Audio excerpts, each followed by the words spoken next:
found that people describe me in many different ways. Some people call me the girl who was shot by the Taliban, and some the girl who fought for her rights. Some people call me a Nobel laureate now. However, my brothers still call me that annoying bossy sister. As far as I know, I'm just a committed and even stubborn person who wants to see every child getting quality education, who wants to see women having equal rights, and who wants peace in every corner of the world.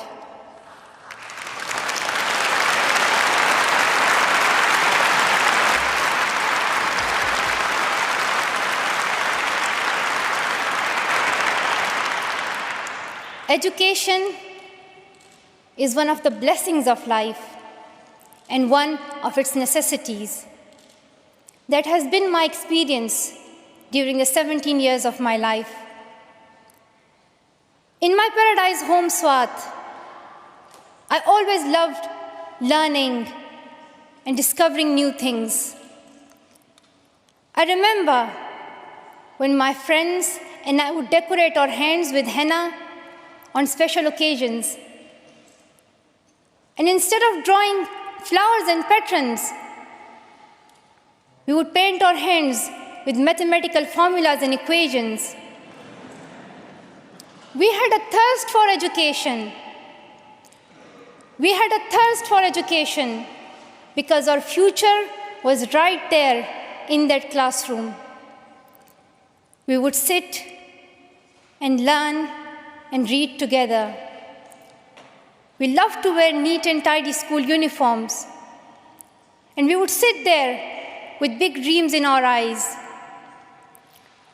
We wanted to make our parents proud and prove that we could also excel in our studies and achieve those goals which some people think only boys can. But things did not remain the same. When I was in Swat, which was a place of tourism and beauty, suddenly changed into a place of terrorism. I was just 10, that more than 400 schools were destroyed. Women were flogged. People were killed. And our beautiful dreams turned into nightmares. Education went from being a right to being a crime. Girls were stopped from going to school. When my world suddenly changed, my priorities changed too. I had two options. One, today, I tell their stories too. I have brought with me some of my sisters from Pakistan, from Nigeria, and from Syria who share this story. My brave sisters, Shazia and Kainat, who were also shot that day on our school bus, but they have not stopped learning. And my brave sister, Kainat Somro, who went through severe abuse and extreme violence. Even her brother was killed, but she did not succumb. Also my sisters here, whom I have met during my Malala Fund campaign. My 16-year-old courageous sister, Mozoon, from Syria, who now lives in Jordan as a refugee. And she goes from tent to tent, encouraging girls and boys to learn. And my sister, Amina, from the north of Nigeria, where Boko Haram threatens and stops girls and even kidnaps girls just for wanting to go to school. Though I appear as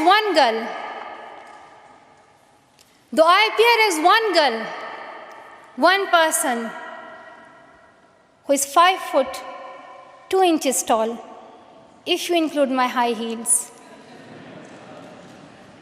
it means I'm 5 foot only. Sometimes people like to ask me, why should girls go to school? Why is it important for them?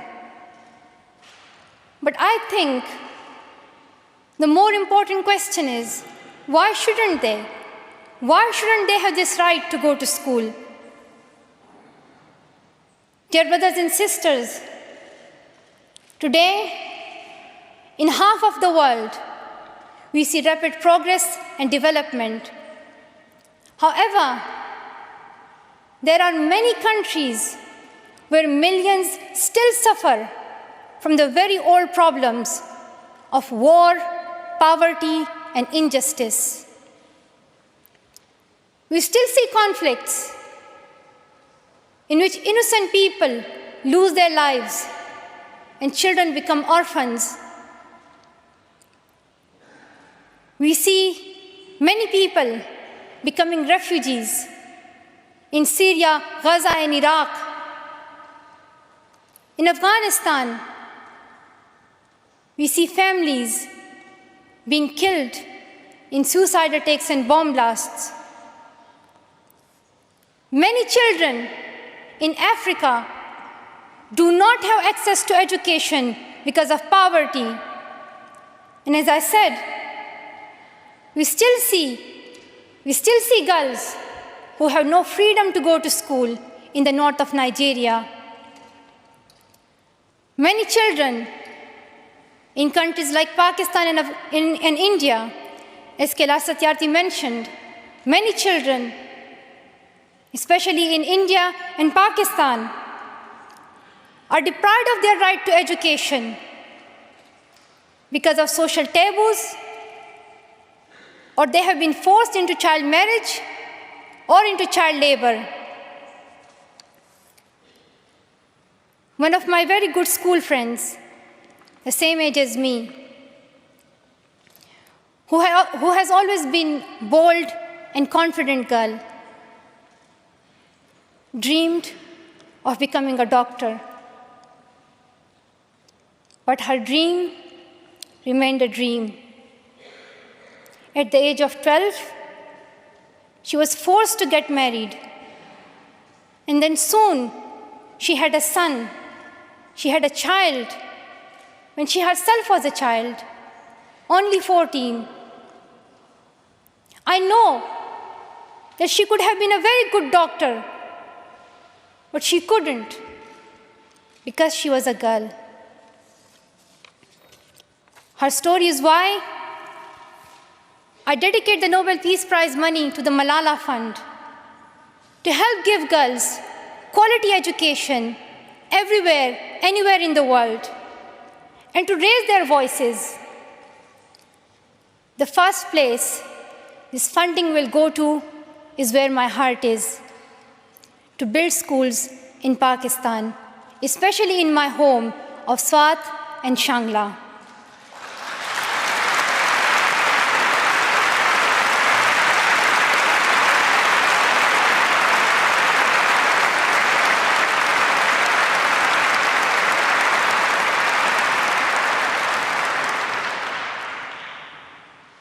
In my own village, there is still no secondary school for girls. And it is my wish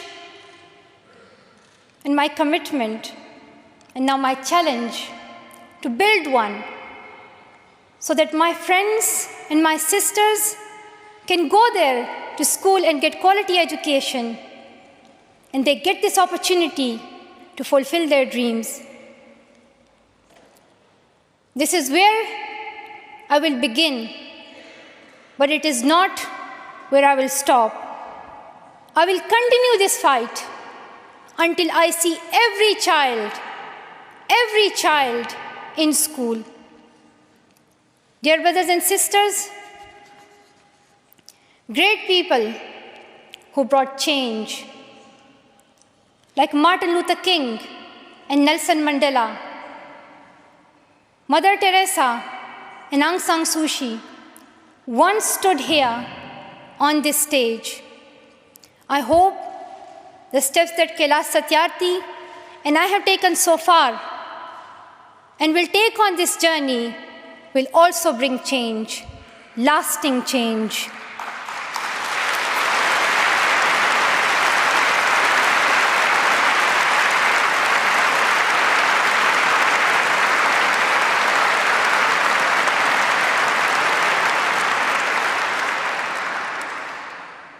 My great hope is that this will be the last time. This will be the last time we must fight for education. Let's solve this once and for all. We have already taken many steps. Now it is time to take a leap. It is not time to tell the world leaders to realize how important education is. They already know it. Their own children are in good schools. Now it is time to call them to take action for the rest of the world's children.